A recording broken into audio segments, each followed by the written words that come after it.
Well, thank you for that very generous welcome. And thank you, Callista. You know, she makes documentary films, writes best-selling children's series in American history, sings in the Basilica Choir, plays the French horn in the Fairfax Band. I am amazed at her achievements. I'm also proud to be here as a Republican activist to see the extra effort Donald Trump has invested in bringing the Republican Party together. With no requirement for endorsement, he encouraged his competitors to speak once again. Governor Rick Perry, Governor Chris Christie, Governor Scott Walker, Dr. Ben Carson, Senator Marco Rubio, and Senator Ted Cruz have all responded to Donald Trump's generosity.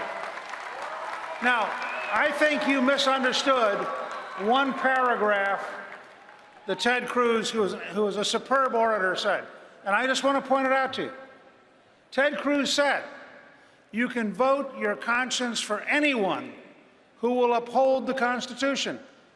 In this election, there is only one candidate who will uphold the Constitution."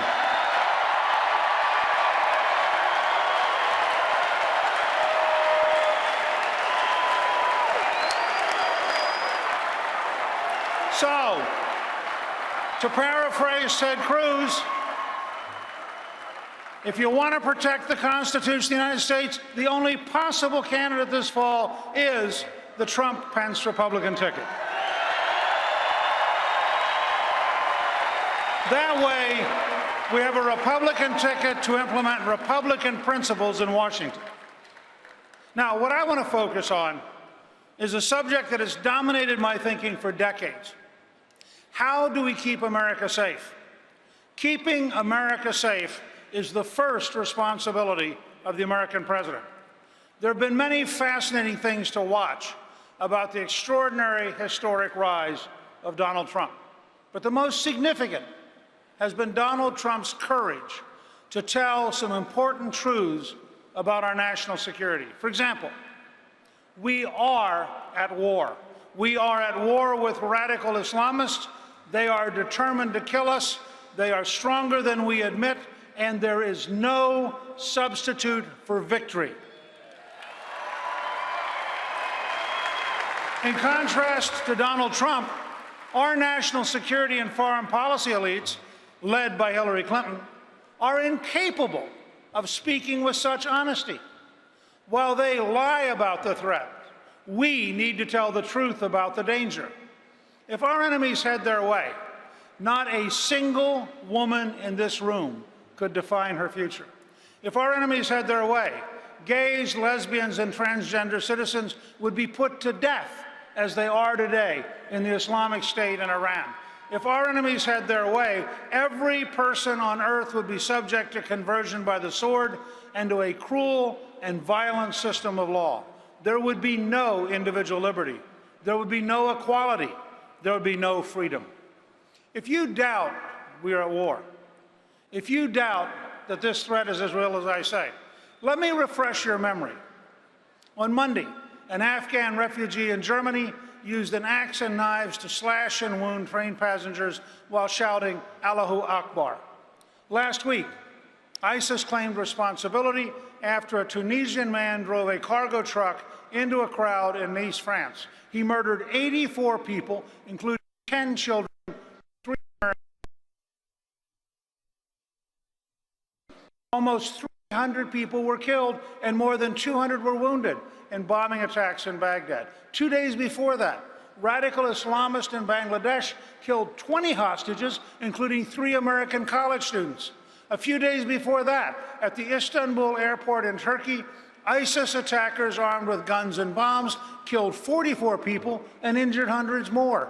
Last month, a radical Islamist in Paris stalked a French police officer to his home, where he murdered the officer, tortured his wife to death in front of their 3-year-old son, while streaming it all on social media. He was pondering out loud whether to kill the 3-year-old when he was killed by police.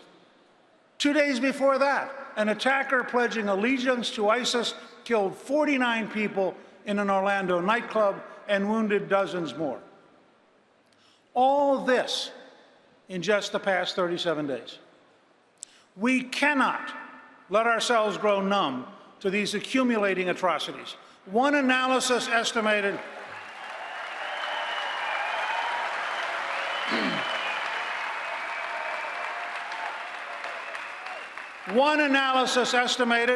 that since January of 2015, some 30,000 people have been killed at the hands of terrorists. Let's be clear. Donald Trump is right. We are at war with radical Islamists. We are losing the war, and we must change course to win the war.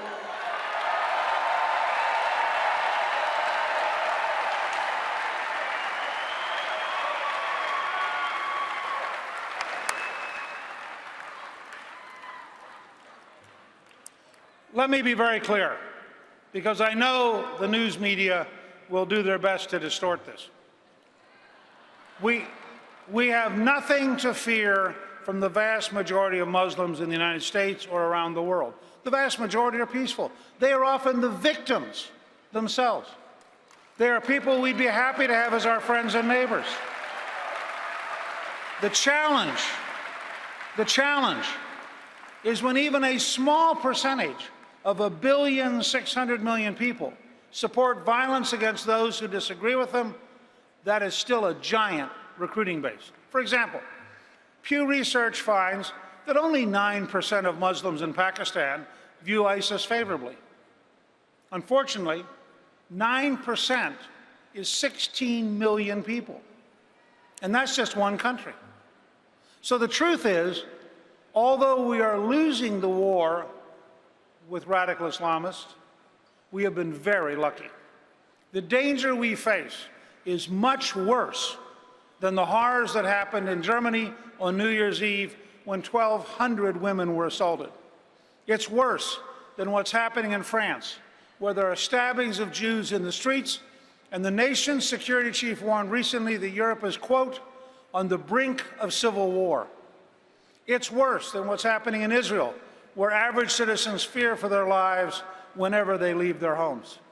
The danger is even worse than September 11th, when 19 hijackers murdered almost 3,000 Americans.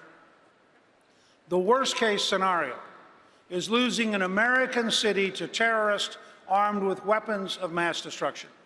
Instead of losing 3,000 people in one morning, we could lose more than 300,000. Instead of losing 2 great buildings, we could lose block after block after block to a nuclear event. That's not just my view.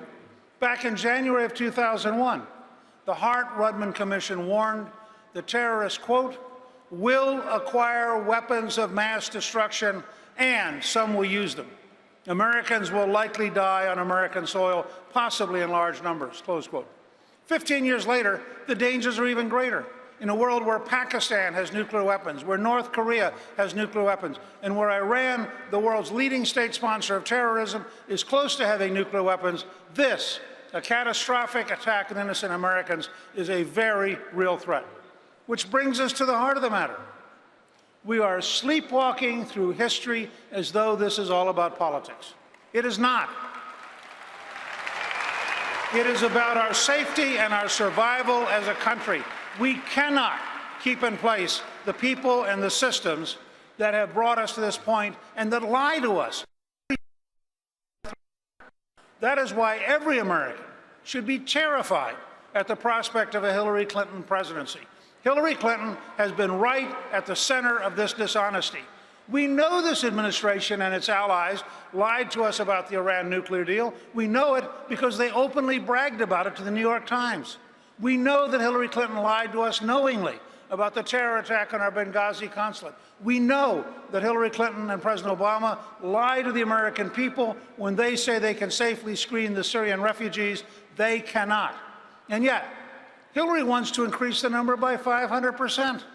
So when you hear about Hillary's dishonesty of the emails or taking millions from the Saudis and other Middle Eastern dictatorships, remember, this is not about politics.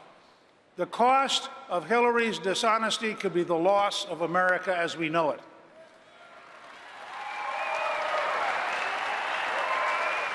The first step forward to safety is electing a leader who will be truthful with the American people about the realities we face. Only then will we understand, support, and demand the strategies required to confront this threat. And because safety and security are the preconditions for our freedom and prosperity, it is also the first step toward rebuilding the America we love.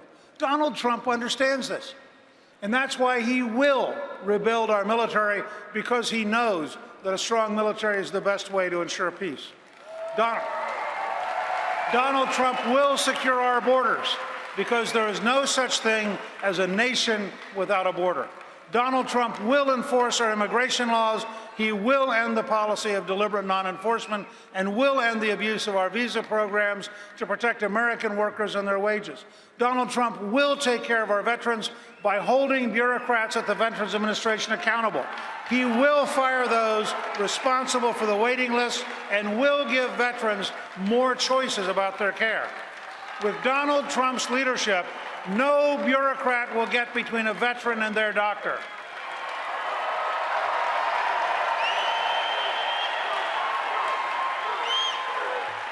Donald Trump will get America building again. He will blow apart the ridiculous regulations and requirements that drive up infrastructure costs and drag out the timeline to get anything built. The Trump infrastructure program will make us once again the most competitive economy in the world.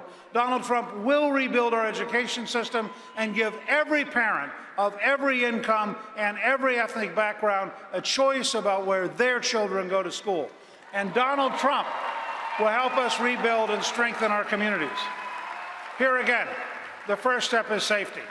The basis for strong families and good jobs and vibrant neighborhoods. That means restoring law and order. Donald Trump will show zero tolerance for people calling for the death of police officers.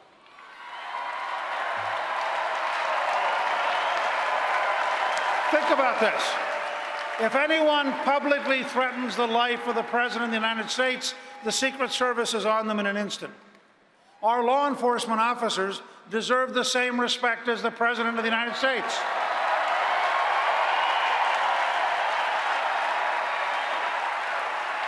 Of course, if individual officers are found to have violated someone's rights, they must be held accountable under the law. America is based on the rule of law.